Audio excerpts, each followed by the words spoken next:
Hey everybody, welcome to Flavor Forge by Maloof. My name is Ryan Maloof and thanks for tuning in with us tonight.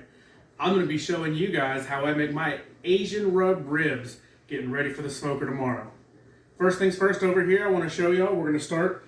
I use yellow mustard as my binder. Mustard doesn't have a real strong taste. You actually won't even taste it once it's on these ribs and they've been going through the smoker. It's just going to help the seasoning really adhere and penetrate down into the meat. Now that we're talking about seasonings, I've got some of my homemade Korean dry rub I use here. We've got dehydrated red chili pepper in here, straight from Korea, some sesame seeds, tiny little bit of salt. Don't want to go too heavy on salt with these ribs. Last but not least, we're using a store-bought Japanese barbecue sauce. You can find this at your local grocery store, Costco, online. Almost everybody's got it. Now the star of the show, we've got our ribs. We picked up 2 slabs of ribs from the local butcher shop. I think you're going to find the best quality. It's always important to shop local, support local. So, first things first. We're going to take yellow mustard and start putting a little bit on this first rack of ribs. Don't need to do a ton, just to get a nice even coat of the mustard so the seasoning will stick to those ribs with no problem. You'll notice I started with the meat side up because when I season, I'm going to start bone side up. Put a little more mustard in here. Again, just a light enough coat to help make sure that seasoning sticks to it.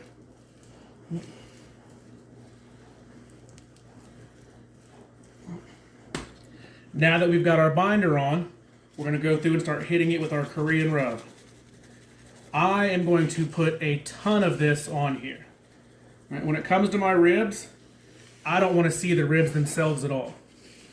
I am going to let these strong Asian flavors just penetrate all the way down and bring great flavor to these ribs tomorrow afternoon.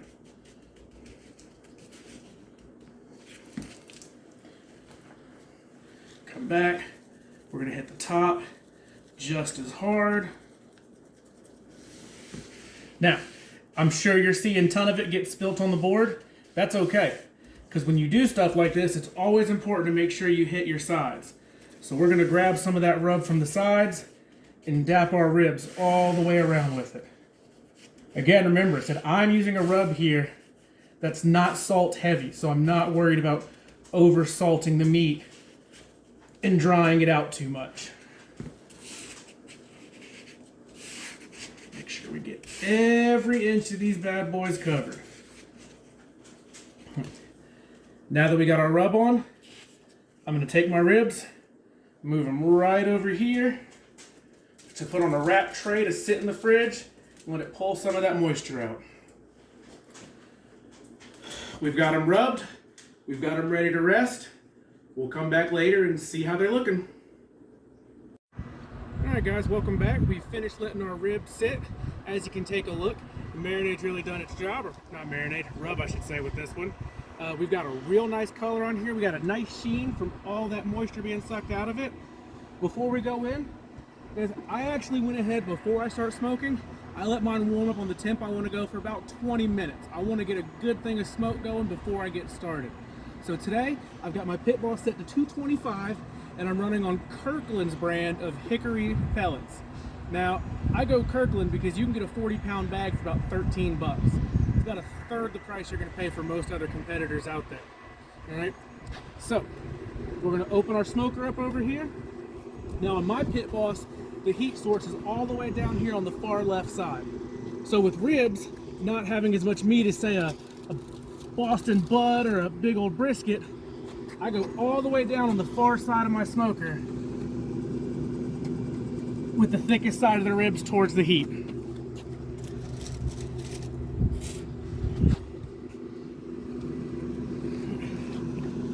So we've got our smoke going, we've got our ribs on, we're going to close it up. We've already got our apple cider vinegar and water mixed up. We'll come back about every hour, hour and a half to give it a spritz, and we'll check on them in about 3 hours. All right, so we've been spritzing our ribs with our apple cider vinegar. But unfortunately, Mother Nature hasn't been cooperating today. You're going to find that when you're smoking, not everything's going to go to plan. You're going to have to be able to adapt and change. Since we can't hold a consistent temperature on the smoker right now, we're going to wrap these ribs like we normally would, but we're going to put them in the oven at 225 to let them finish and hold there. Once we get down to the very end, we're going to put a little more barbecue sauce, and I'll throw them back in the smoker to get that nice sticky tackness on there. So, as you can already see, I put one of my racks of ribs right down here on my foil. I put a handful of pats of butter on there, and then I hit it with some more seasoning. Normally I would do some brown sugar here, but since I'm going for that Korean flavor, I wanted to stick with some more of the spice. So, I'm going to grab my ribs. I like to flip over on top of the seasonings. Press. Go one more time.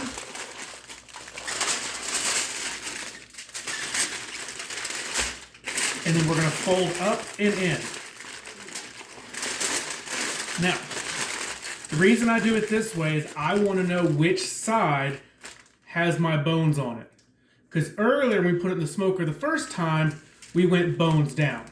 When we put it in the second time in the smoker, or in this case the oven, we're going to put them bone side up. So, I like to double foil mine, just because you tend to have rips, tears, anything can happen on the grate. We don't want to lose any of this wonderfulness inside. So, I'm going to get this one second wrapped, do my other one, throw them in the oven, and we'll check back with the finished product. Alright, we just pulled our ribs out of the oven. Not going to go back outside to smoke for the last bit, because on top of the smoker acting funky, it's raining outside now. So, we finished them inside.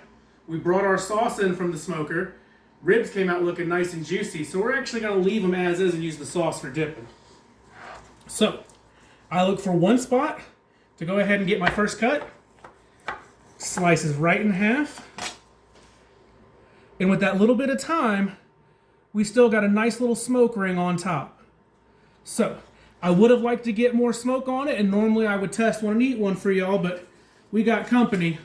We're sharing these tonight. So, guys, I hope everybody enjoyed their ribs. Try them at home. Let me know how they came out.